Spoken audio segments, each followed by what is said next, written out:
ఎవరు చెప్పారు తను నిన్ను మనస్ఫూర్తిగా ప్రేమిస్తున్నాడని చెప్పి? తను వేరొకరిని మర్చిపోవడానికి నీ దగ్గరకు వచ్చాడు. నువ్వనుకుంటే సరిపోతా తను నిన్ను మనస్ఫూర్తిగా ప్రేమిస్తున్నారని? దానికోసం నువ్వు ఇంతలా తాపత్రయపడి, ఇంతలా బాధపడి, ఏడ్చి ఎందుకు ఇదంతా? తను నిన్ను మనస్ఫూర్తిగా ప్రేమించట్లేదు. గుర్తుపెట్టుకో, ఇంకొకరిని మర్చిపోవడానికి నీ దగ్గరికి వచ్చారు.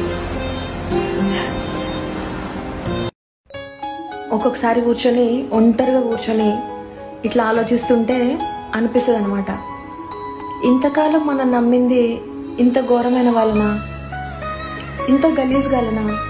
మనసు ఎంత పిచ్చిది, 4 మాయ మాటలు చెప్పగానే వాళ్ళ నిజస్వరూపాలు ఏంటో తెలుసుకోకుండా ప్రేమించేస్తాం. ఇంత గలీజ్ గాని ఎట్లా ప్రేమిస్తామో అర్థం కాదు అసలు. ఎంత పిచ్చిది మనసు అసలు. 4 మాయ మాటలకే పడిపోయి వాళ్ళని పీకల దాకా ప్రేమించి మోసపోయి ఇట్లా అవుతాం.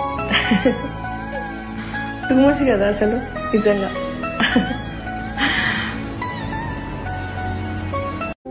నా ప్రాబ్లం ఏంటంటే చిన్నప్పటి నుంచి అన్నిటికీ త్వరగా అలవాటు పడిపోతా.